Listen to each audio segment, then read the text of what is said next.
Y bueno, presentar yo a Juan Gómez Macías es completamente absurdo, porque bueno, pues aquí está desde familiares, amigos, gente que lo conocen y todo el mundo sabe de su inteligencia, de su sabiduría, de su compromiso, de su humanidad, de su excelencia en todas las cosas que ha tocado muchísimas, ¿no?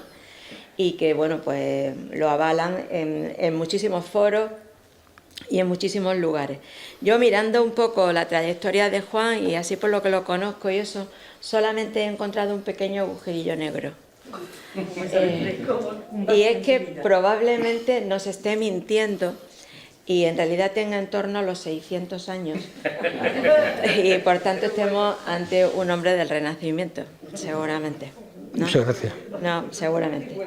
Bueno, pues nada, hoy vamos a ver poesía visual, esa posibilidad que además después vamos a tener viendo ya en vivo y en directo y en la mano las obras de Juan, esa manera de saltarse o de evitar esas disciplinas un tanto académicas que tenemos en la cabeza y quizás pues hablar un poco de la creación desde una manera más global, desde una manera más integradora, ¿no? De las diferentes facetas que la creación pueda tener. Así que bueno, nos va a hacer una pequeña introducción y después ya pasaríamos a la parte más práctica. ¿De acuerdo? Vale, muchas gracias, Margarita. Menos mal que el agujero negro, yo me queda un poco así. Sí, lo sabía. Digo, bueno, vamos a dejarlo ahí. Pues buenas tardes a todos y a todas. Y tengo la obligación moral, me acaba de venir a la cabeza y al corazón, en una reciente lectura de Gromwich, que es un historiador del arte, para mí es mi... Lara lo conoce, mi libro básico para reflexionar sobre el arte, hacía una referencia a un comentario que me parece de la mayor actualidad. Pensemos, por ejemplo, en alguien que dice, pues yo soy el inteligentísimo, el más inteligente, el más fuerte, tengo el mayor poderío que se pueda concebir, soy el más arrogante y el más valiente, y nadie quiere mi tierra como yo la quiero. Podríamos pensar que esa persona es un infeliz, que simplemente tiene un ataque de narcisismo agudo y que no habrá terapia para él. El problema es cuando se cambia la persona del verbo. Cuando alguien dice, nosotros somos los más fuertes, nosotros somos los más inteligentes, nosotros somos los más poderosos, nosotros somos First America. De ahí al fascismo hay un paso y estamos ahí, ¿no? Y yo tengo que pronunciarme necesariamente en una conferencia cultural a favor del pueblo palestino. Es algo indignante y a mí me duele por mi incapacidad de hacer algo más que poder decirlo en público, comunicar mi asco, no solamente ante ese conflicto, sino ante todos los conflictos que hay en el planeta, porque no hay más camino que la paz, ni más oriente que la fraternidad. De manera que lo tengo que decir, porque si no es una especie de... Bueno, voy a hablar unos minutos sobre el tema que hoy hemos propuesto de poesía visual. Y después os enseñaré parte de mi obra de poesía visual, una muestrecita.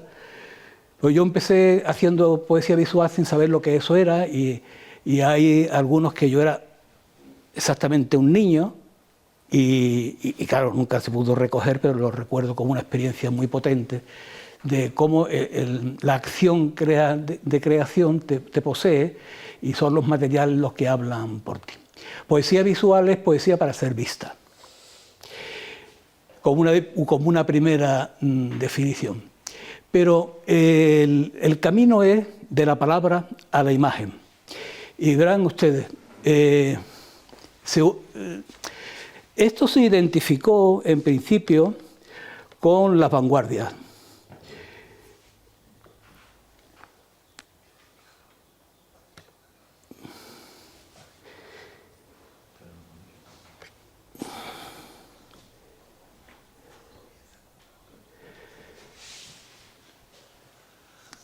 Apollinaire, que era un artista italiano, crítico literario, grandísimo poeta, este hombre tuvo la desgracia de movilizarse en la guerra del 14, recibió una herida que le costó la vida, era un auténtico personaje. Y bueno, se le acusó de que había sido uno de los ladrones de la Gioconda, un conflicto en el que acabó mezclado también Pablo Picasso.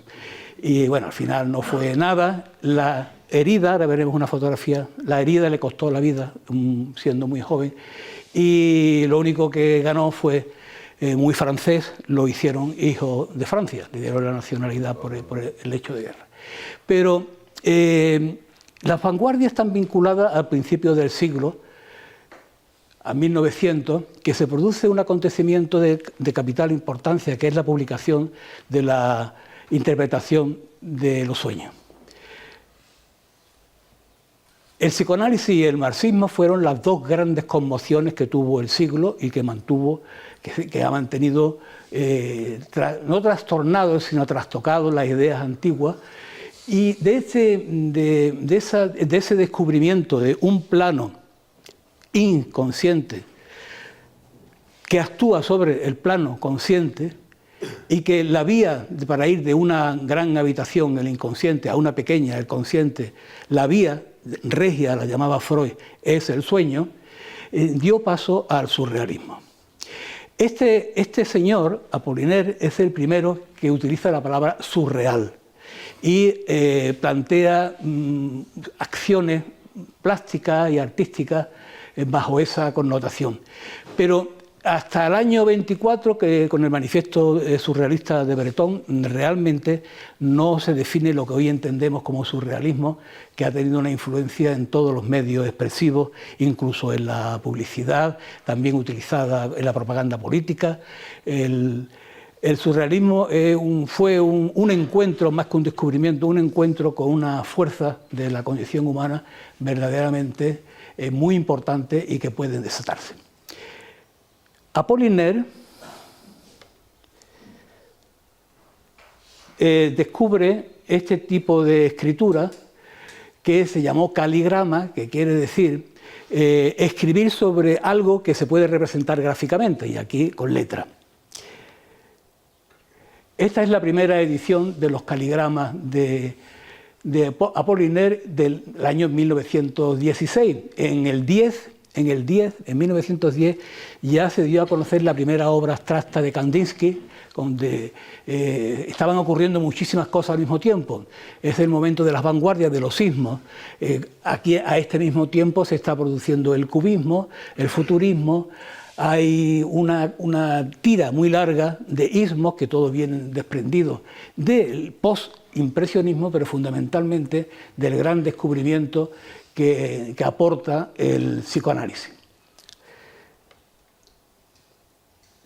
Este es el tal Guillermo Apollinaire, en una fotografía cuando regresa de las trincheras con esa herida que le va a costar la muerte. De manera que culturalmente se vincula este tipo de expresión de arte con las vanguardias, pero no es así. De la misma manera que la primera acuarela de Kandinsky, improvisación, fechada en 1910, no es la primera obra abstracta, sino que hay obras abstractas desde 1888 y no de Kandinsky, pues igual sucede con esto. Verán que hay una ruta interesante, que quiero ver si soy capaz de hacerlo.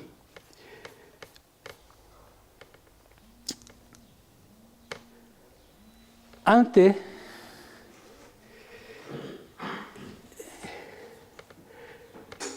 se ha hablado siempre de dos figuras de la literatura universal como los primeros autores, Homero, del siglo VIII, o bien Safo, también como de las primeras figuras de la literatura occidental.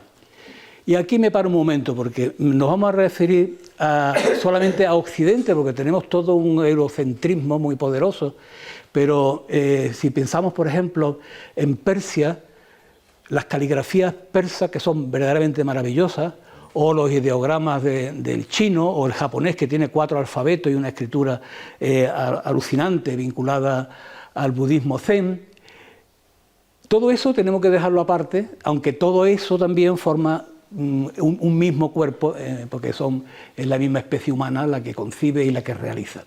Pues bien, ni Homero ni Safo, sino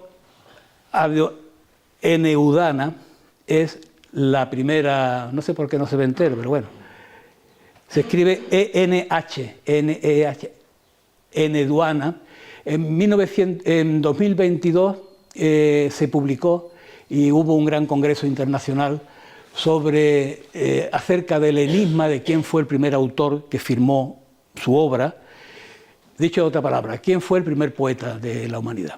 Pues ni Homero ni Safo, sino esta Eduana, que era hija de Sargón el Grande y fue sacerdotisa, y se conservan de ella 42 cantos, verdaderamente cantos de carácter religioso, pero de estructura absolutamente poética, que están firmados y escritos dedicados a Ianna, la que luego será Istar, de Istar a Astarte, de Astarte llegaremos hasta Afrodita, y Palas Atenea, ahí están esos dos mochuelos grandes, esas aves, que como saben el mochuelo era el símbolo de Palas Atenea. Pues a Inanna, Istar, es donde confluyen la acción literaria y religiosa de esta interesantísima poeta, que se constituye los primeros textos firmados por un autor en cuneiforme. Cuneiforme es como si cortáramos una cañita en una placa de barro, hace unas heridas, unas marcas, las distintas marcas y la disposición de las mismas establece un alfabeto y una forma de escritura. Esto es la epopeya de Gilgamesh, que está considerado como el texto más antiguo que se recuerda. O sea que esto está fechado sobre el 2500-2000, pero hay estudios que dicen que la experiencia de escritura cuneiforme es de 5000, 6000 años antes de Cristo. Y cabe la pregunta, qué curioso, ¿no?, que cuando el capitalismo más desaforado que se ha conocido, sea precisamente esas tierras las que mandan el gran armamento, Irak, ¿no?, la guerra de Irak, precisamente allí, entre el Tigris y el Éufrates, como si quisiera borrar para siempre la huella humana de la que procedemos. Esto es un poema, absolutamente un poema visual, y tú lo ves y dices, bueno, ¿esto de quién es? ¿De Apollinaire, de Verlaine? Pues no, esto es de un autor, Simias de Rodas, que vivió hacia el año 300, que está documentado el personaje, pero además que se conservan 3 o 4 poemas de él. Entonces, aquí se dan las características esenciales de qué es un poema visual. En primer lugar, la distribución en el plano del papel de la mancha, lo que llaman los tipógrafos la mancha, cómo se ha hecho la caja para la colocación de los caracteres. Es un texto amoroso, hay una traducción por si alguno lo quiere entretenerse después en verlo, y la configuración, la construcción del poema está relacionado con las alas, ¿no? Esta es la traducción, las alas de Simias, y este Simias es el que sí afirma los estudiosos el primer poeta que escribe con una característica que se asimila mucho a la vanguardia. Yo tuve un profesor en la Universidad de Sevilla que me ponía enfermo, porque siempre decía, señores, no hay nada nuevo bajo el sol. Y a mí me cabreaba muchísimo, ¿no? Y yo siempre decía, profesor, yo creo que sí que hay cosas nuevas. A ver, dígame alguna. Y un día, en mi inocencia, le dije, Pablo Picasso. Y dice, no, estoy muy equivocado. Vaya usted tiene usted que repasar muy bien la historia del arte egipcio y verán que ahí encontrará. Y siempre estábamos en esa pelea. Y yo estaba muy enfadado con él. Y un compañero maestro que también estudiábamos por las tardes allí en la facultad esa, me dice, vete a una de sus clases que te va a curar. Y fui. Y era uno de los grandes especialistas en arte islámico, ¿no? Entonces ya lo felicité y nos hicimos amigos, y él fue el que me presentó la caligrafía la caligrafía persa, que es una de las grandes joyas. Este poema de Simia es muy famoso, El huevo, porque la lectura de él es particular. Primero se lee el primer verso de arriba, acto seguido el segundo.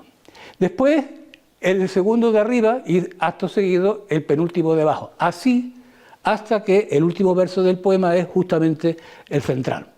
Eran las condiciones de esto. Esto es 300 años después de Cristo. Este otro famoso poema de él, El hacha, que no tengo traducción y como está en griego no hay manera de que me entere. Pero bueno, el juego es ese mismo, ¿no? Aquí el eje central sería similar a la mitad exacta del huevo, entonces van alternándose la lectura de unos versos con otros. Como ven, estamos siempre en esa relación de la tipografía, su distribución en el espacio y los huecos. A veces cuando estamos leyendo, de manera no muy consciente nos damos cuenta de los huecos que hay entre los renglones y dice, qué página más bonita, más bien compuesta. Incluso el arte de la composición de los libros está eso muy bien expresado, como, eso Paco lo sabe, cómo son los márgenes, cómo los márgenes crecen en el sentido del reloj, ¿no? De tal manera que el espacio blanco que queda entre una hoja y la otra hoja sea el máximo que se puede encontrar en un libro. Eso es lo que te da las características de un buen editor. Bueno, Terrabano Mauro, ya en el siglo VIII, este fue un benedictino, un gran sabio, e incluso le buscaron la santificación. Este hombre hacía unas cosas verdaderamente extraordinarias en los libros de monjes, ¿no?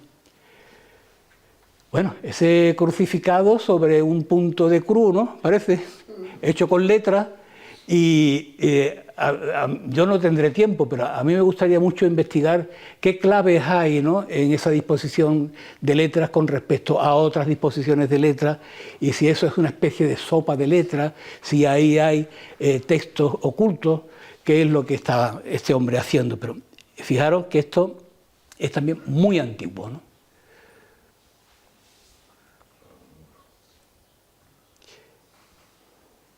Y son súper modernos, ¿no? Esto se coloca hoy en el Museo de Arte Moderno de Nueva York y nadie discute, porque es una cosa extraordinaria. A veces recuerda a los constructivistas rusos, ¿no? Pero ya vemos, elegí esta porque ahí se ve que estamos en un libro de estudio de convento, ¿no?, en el que se ha puesto esa ilustración. De manera que esto no es nada nuevo, bajo el sol. Bueno, Mallarmé, aparte de ser una de las grandes figuras del simbolismo francés y un tipo muy excepcional, ensayó también esto. Y Mallarmé, lo que le interesó, incorporó las distintas tipografías, es decir, los distintos tipos de letras. Esto ha tenido una gran trascendencia en los años 70, 80, los que nos hemos dedicado a estas cosas nos volvíamos locos encontrando catálogos de letras, ¿no? Y porque son una preciosidad, y cómo se trazan, cuál es el fundamento geométrico. Bueno, pues este es un poema de él en el que hay resaltadas frases con distintas alzados de caracteres, distintos tipos de letras, y también en los espacios. Esta es la gran aportación de Mallarmé, los espacios, porque los espacios en la construcción de un poema son como los silencios. Igual que en la música, María Victoria, buenas tardes, te había visto. Como en la música está un calderón para indicar que hay un silencio, en el poema son los espacios interlineales, ¿no? Hoy en día pues ya los ordenadores nos preguntan ¿qué interlineado quiere usted? Y lo pone. Esta doble página preciosa pues lo podía haber escrito uno detrás de otro, sin embargo ha ocupado la página con un sentido espacial y con una composición absolutamente plástica. Pero un poema visual es algo más que una obra plástica. Tiene relación con la pintura, pero no es la pintura. ¿Tiene relación con la escritura? Sí. Incluso Paul Klee decía que la escritura es siempre un dibujo. Y hoy en día los médicos, los neurólogos están recomendándole a sus pacientes que hagan el favor de escribir, que no tomen fotografías de las cosas, que escriban, porque la caligrafía exige, tú me corriges, Evaristo, exige unas concatenaciones neuronales que solamente se experimentan en un movimiento coordinado y que eso hace que crezcan sinapsis, con lo cual, bien, pues los espacios, la distribución, fijaros que hay un dibujo. Bueno, de los caligramas, dedicado evidentemente a la torre, es una broma dedicada a una señorita o señora, y que también pues, eran cosas aparentemente preciosas. Esto tiene un efecto muy importante cuando si se tiene la suerte, como yo tuve, de enseñar a leer y a escribir a niños muy pequeños. Eso los vuelve locos, los vuelve locos. Cuando han aprendido una frase, a ver, ponlo en forma de pájaro, ponlo en forma de piedra, eso les encanta, porque es como si trajéramos impreso todo esto. Vicente Huidobro, un grandísimo poeta chileno, uno de los poetas más grandes de Latinoamérica, que tiene como... Él es quien lleva el haiku y las formas orientales de poesía al español de esos territorios. Este es muy bonito, una girándula es, los mayores que estamos aquí si lo recordamos, un aparatejo que se colocaba en los espectáculos de fuegos artificiales, que cuando encendía, y entonces él lo dice ahí, ¿no? El ventilador pirotécnico multiplica sus aspas deshilachadas, un sol de repetición arroja 10.000 proyectiles por minuto, en fin, da esa idea de torbellino, de luminosidad. Evidentemente tiene que ver con un brindis y una copa.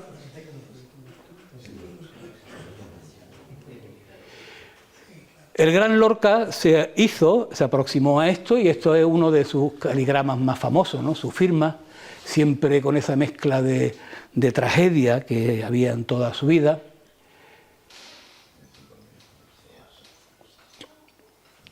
Estos son muy famosos.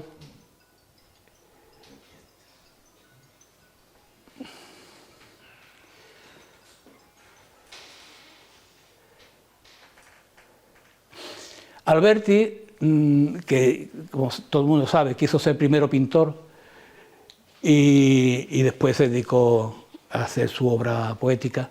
Alberti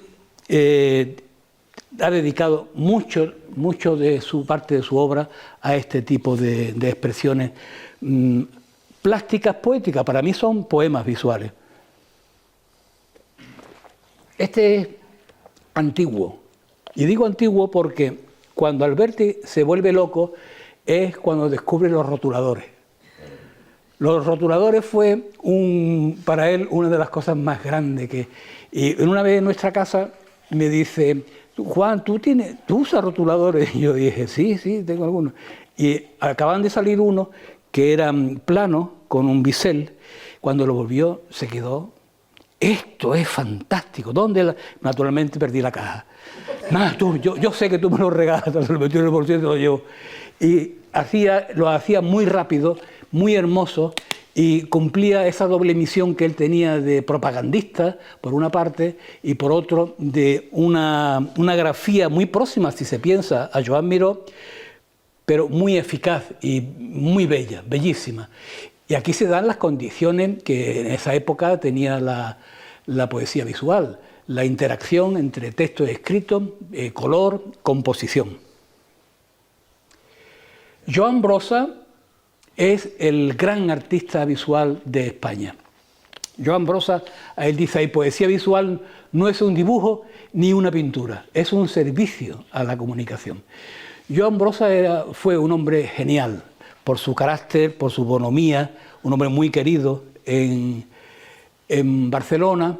Era una de las figuras obligadas de la Rambla, y él empezó trabajando con las letras, con los alfabetos, haciendo estas cosas tan especiales, ¿no? La palabra poema, una llave, ¿no? Como algo que nos abre departamentos ignorados de nuestra conciencia. De ahí que leer poesía sea una auténtica necesidad. La llave con su alfabeto en la paleta.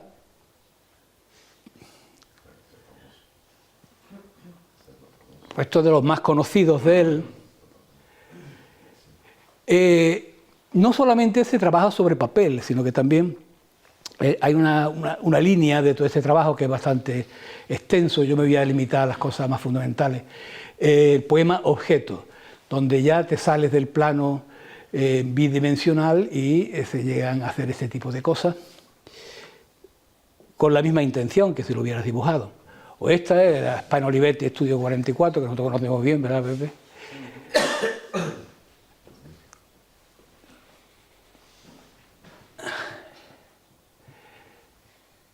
Una cosa bien asentada, ¿no? El muro de ladrillo. Y en Barcelona hay bastantes monumentos públicos.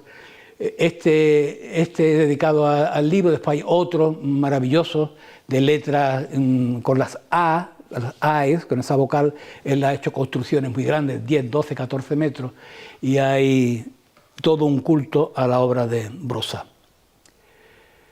José Juan Tablada, el diplomático mexicano, este fue un hombre muy particular y llevó las vanguardias al español de México y arrancó de los caligramas de franceses y realizó una obra muy sutil, muy sencilla, muy hermosa, pero realmente tuvo una enorme incidencia, abrió puertas a la modernidad en un país como México.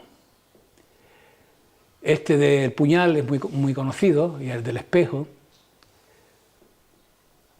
Octavio Paz, una de las grandes figuras de la literatura universal, dedicó un libro suyo entero a los caligramas. Y aquí solamente hay 2 o 3 de este tipo,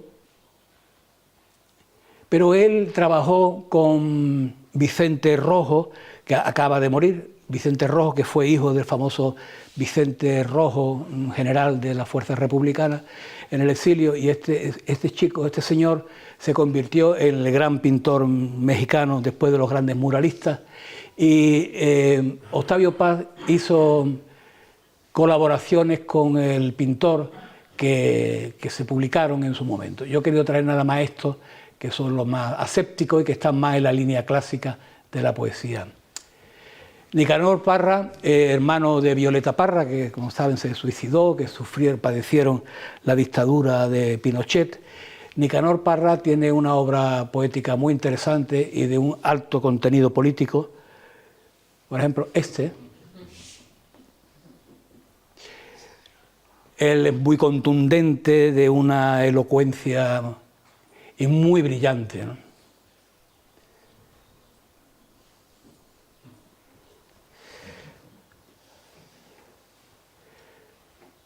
Este es el poema visual monumento que él le dedica a su hermana, y en cada uno de los barrotes de esa celosía hay un verso de El árbol lleno de pájaros, cantores, un famoso poema, una famosa canción de Violeta Parra. Bueno, Francisco Peralto es quien empieza a publicarme poesía visual. Hice con él varias experiencias, varios libros, y él es fundamentalmente un gran poeta, crítico literario, poeta versal también, y poeta visual, y un gran impresor. En Málaga ha mantenido ha muerto hace nada, Corona del Sur, una editorial alternativa, donde se ha publicado lo mejor de la poesía reciente española, y fundamentalmente de autores emergentes andaluces.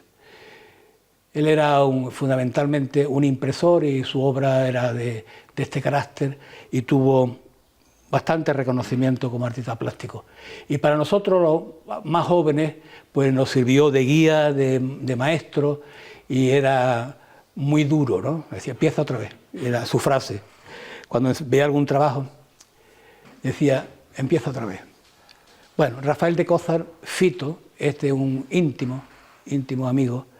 Este hombre nació en Larache, estudió en Cádiz, se doctoró en Sevilla, era catedrático de literatura en la Universidad de Sevilla, y en el 2014, viviendo en su casa de Bormuz, una casa preciosa, tuvo la desgracia de que en la planta de abajo estaba la cocina, se le incendió la casa y no miró por él, sino que fue corriendo a salvar la biblioteca. Y ahí se quedó.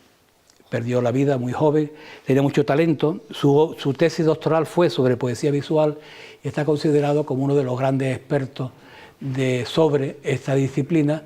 Y él también la practicaba, aunque él no era, y él me daría la razón, muy brillante, pero sí llevó la poesía visual a los institutos, a nuevas generaciones, y abrió sendas, como por ejemplo la utilización del collage, que eso lo hacía muy bien, y esta obra es una muestra de aquella. Dentro del mundo de la fotografía, que es un gran recurso para la poesía visual, Cheva Madoz es un tipo extraordinario, genial, ¿no? Con una doble intención siempre en su poesía objetual, que él fotografía y pues claro, la salida de este tipo de obra es la publicación, ¿no? Hacer libros.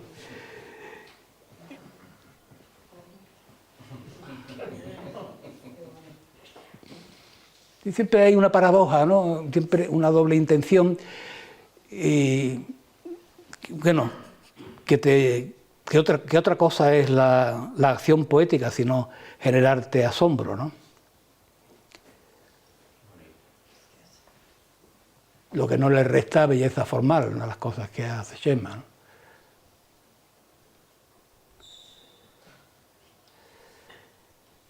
Este es particularmente inquietante, ¿no? Porque es tradicional que se use una agujita para quitarte una espina, pero ahora no hay posibilidad de que otra aguja quite una aguja.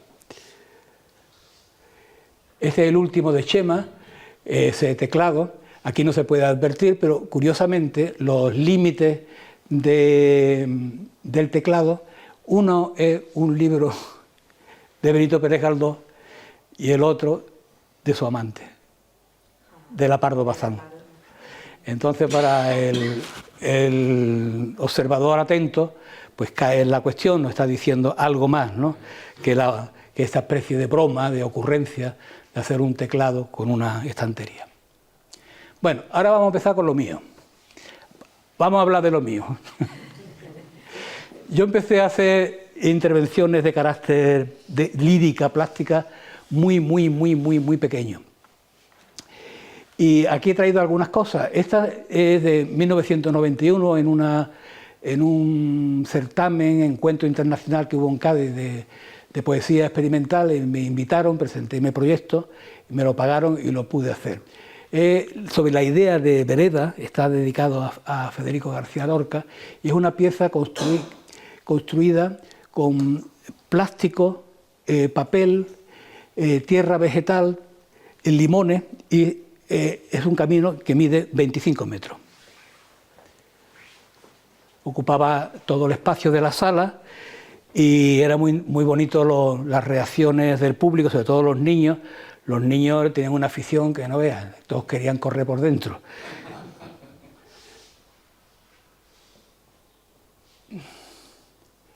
Lo inconsciente, el elemento inconsciente de esta pieza está en que yo tenía 6 años, 7 años, vivíamos en Torre Guadiaro, hubo una inundación extraordinaria, de tal manera que el río venía llena de fruta, flotando. Y mi padre le impresionó mucho aquello y me llevó. Y me dice, mira, y yo me quedé con aquello, yo no me quería ir, ¿no? Y mi padre decía, coge naranja. Era algo bellísimo, ¿no? Y claro, esa imagen es la que dice Federico García Lorca de Antonio el Camborio. Y fue tirando limones al agua hasta que la puso de oro, ¿no? Claro, qué imagen más extraordinaria. El lenguaje poético es un lenguaje de imágenes, fundamentalmente de imágenes, ¿no? Porque con la poesía lo que se pretende decir es aquello que no sabemos decir con nuestro lenguaje normal, habitual. Entonces hay que recurrir a las imágenes, las metáforas, a veces hipérboles, ¿no? Pero que te aproximan esto. Esta pieza, las fotografías de esta época son todas horrorosas, aunque yo soy un fotógrafo pésimo incluso ahora.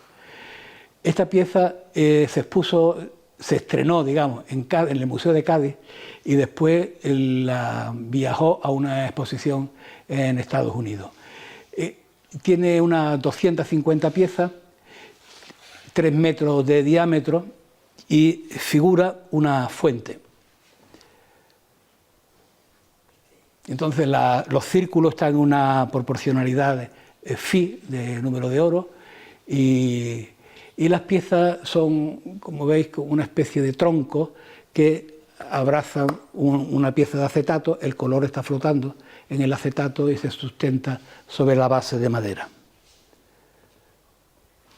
Es lo que digo de la afición.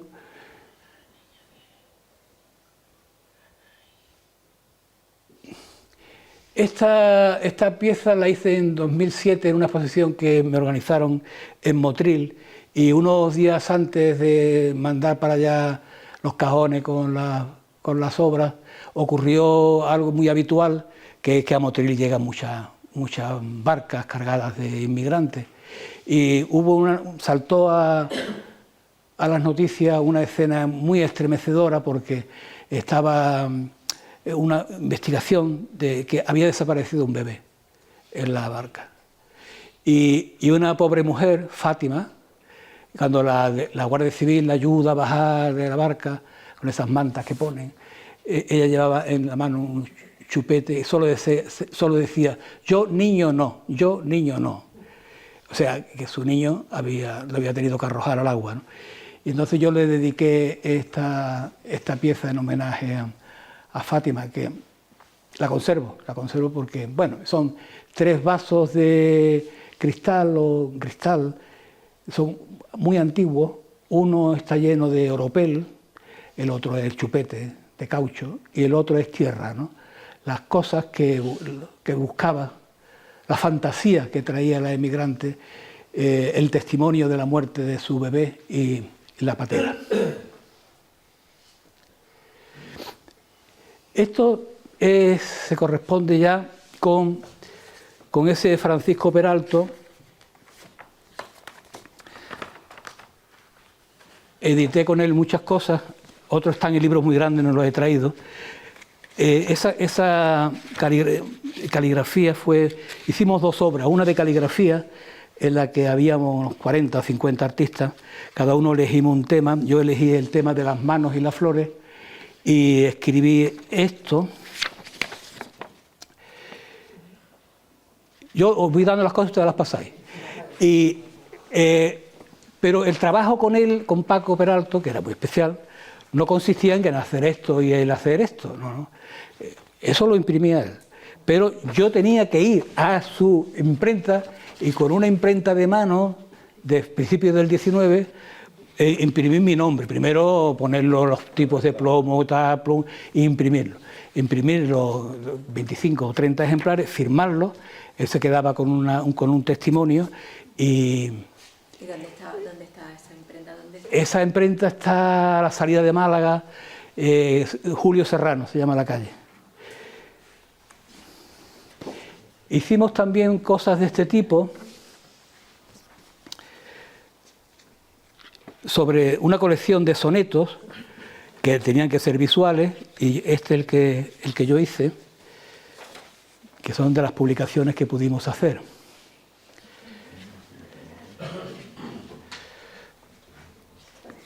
De las caligrafías, estas, aquí tengo 4 o 5, eran 12 me parece, aquí he traído 4 o 5.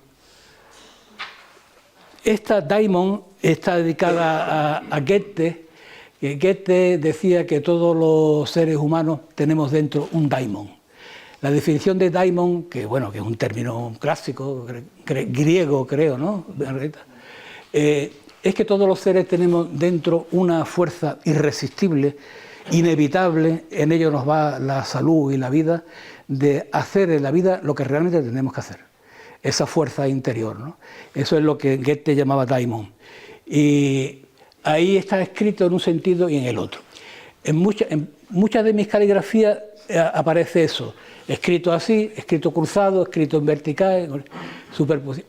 Eso no es un invento mío, eso nació de la casa de nuestra abuela, que allí todo el mundo era analfabeto, menos 2, que sabían leer, Y mi abuela tenía por costumbre que de vez en cuando le decía a los que sabían leer, sacad las cartas, y le leía las cartas.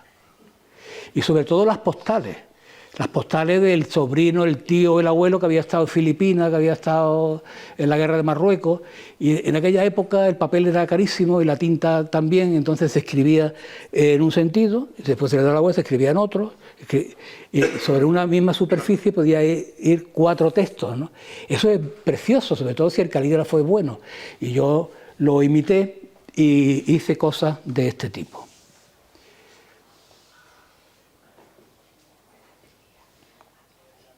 Aquí esto está referido a la imaginación, que yo entiendo que es una de las potencias humanas más poderosas y una de las vías, una de las herramientas del conocimiento.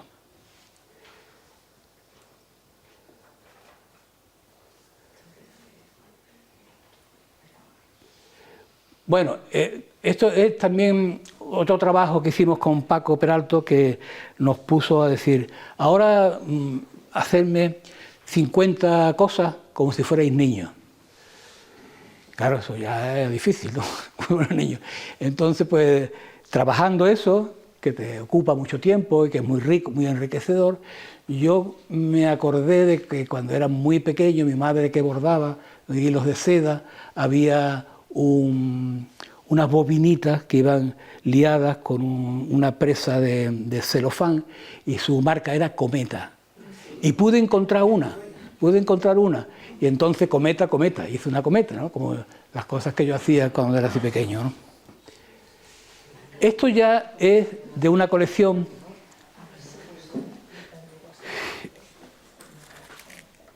Esta es de una colección de 36 piezas que expuse en Málaga, en el Centro Andaluz del Libro, bajo la palabra, unidas todas bajo la palabra brocal. Brocal en el sentido de que los seres humanos poseemos un brocal por el que miramos dentro y se puede hacer lo que los psicólogos llaman la introspección, pero ese sondeo interior es el crecimiento y la manifestación de nuestro trabajo espiritual. Y esta serie se llamó Brocal y estas son piezas de ese momento. Ahora os voy a enseñar, os voy a ir dando algunas para que las veáis, porque esto no hay nunca oportunidad de verlas, porque o bien se exponen enmarcadas o bien ya publicadas.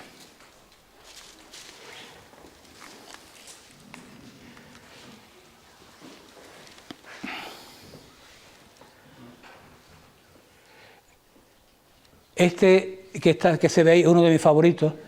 Este lo tiene tu hermana. Este lo tiene tu hermana.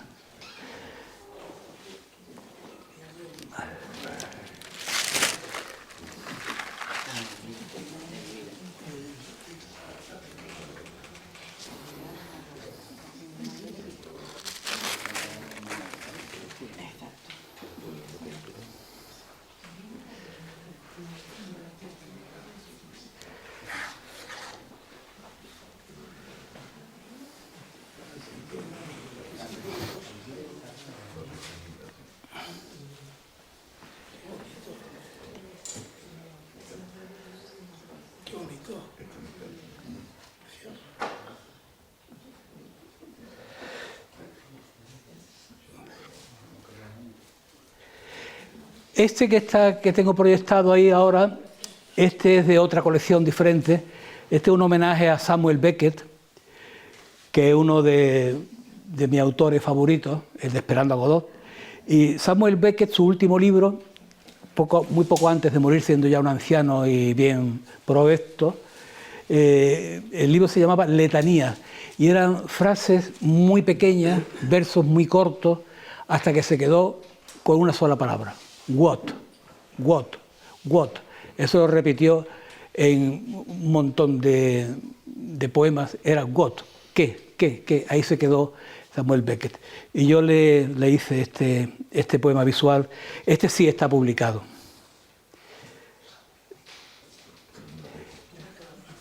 Este está dedicado a Juan Ramón, también está publicado en mi libro Espacio.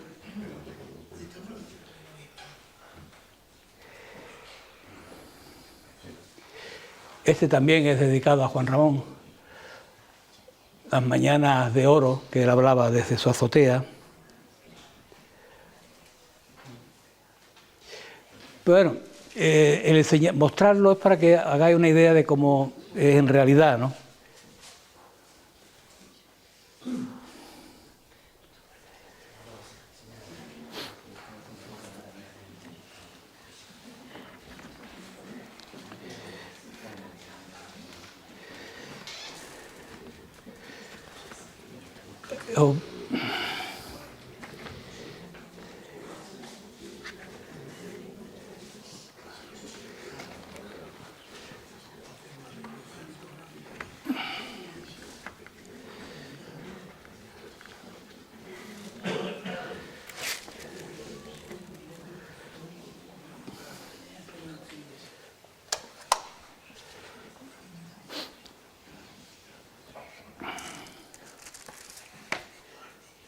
En el año 70-71,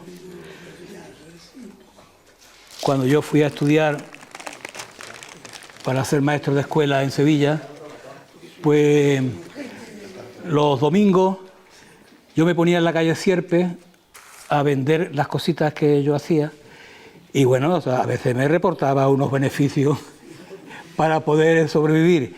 Y he encontrado este que tiene 54 años. Que creo que es uno de mis primeros poemas. Yo tenía un profesor en la escuela de maestros, Amario del Moral, un grandísimo pintor, que se cabreaba muchísimo conmigo porque yo le hacía los dibujos a las monjas. Era muy difícil aprobar la asignatura esa. Yo le hacía los dibujos a las monjas y las monjas me pagaban con talonarios de ticket para autobús. Entonces cuando llegaban las monjas temblando, decían, esto no es de usted. Esto lo ha hecho que ya sabemos, esto es usted. Entonces, pues bueno, ya había veces que él me llamaba y me decía, anda, vente aquí, vamos a hablar de pintura y tal. Y tráeme cosas. Yo le enseñaba estas cosas que él me sorprendió un día en la calle Sierpe con esa cosa. Y me dice, ¿tú sabes que esto es poesía visual? Y digo, ¿yo cómo voy a saber eso? Eso es poesía visual. Y claro, nosotros somos de una generación que lo único de arte que se veía aquí en San Roque era el Suma Artis, que era maravilloso, pero todo en gris. No había manera, y se acababa prontísimo. Entonces, pues no sabíamos nada, ¿no? Éramos unos ignorantes. Ah, sí.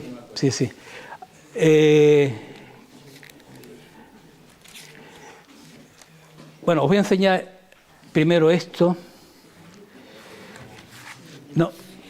Nosotros siempre estamos al acecho y eso es muy importante porque no sabes dónde va a surgir el motivo de un nuevo trabajo. Y una mañana, saliendo de casa, que iba a la plaza, me encontré en la calle un trozo de libro, un fragmento de libro publicado en 1851, y estaba roto y nada más que tenía 10, 12 páginas. Y yo cuando vi aquello, era Santa Teresa de Jesús, ¿no? O Teresa de Ávila. Y estaba tirado en el suelo. Y yo recuerdo que lo hice así, a ver si... Y lo recogí. Y me impresionó mucho, porque pude leer, creo que son 22 páginas. Me impresionó mucho el vigor tan extraordinario de esa mujer, ¿no? La fuerza, la sinceridad, porque él está escribiendo el manual para la reforma de la orden. Y entonces ella ahí, en su lenguaje religioso, empieza a discutir con Dios que ella no es digna, que ella tiene muchos defectos, que ella no es capaz, que ella... Y yo, con ese mensaje tan increíble, yo lo tuve en el bolsillo bastantes días, no sabía qué hacer con eso, pero sabía que algo tendría que hacer con eso, no lo iba a tirar. Total, que nos fuimos de camping a Tarifa y yo llevaba mi cosa, porque yo estaba muy obsesionado con ese. ¿Por qué me había encontrado aquello? Si me lo había encontrado era que algo me tenía que decir aquello. Y encontré la respuesta que dije, aquí hay que hacer un poema con esto. Y tenemos ahí un amigo que tiene una jaula de pájaros enorme y con plumas hice esta colección de 7 poemas visuales que titulé Las palabras de la santa. De la santa. ¿Y cómo hace tanto que te conocemos y no habíamos visto estas cosas? Nunca se me puede. Porque las tiene escondidas. Porque a mí nadie me quería. No, es increíble. O sea, que lo que hace es que... A veces, claro, la síntesis de ella...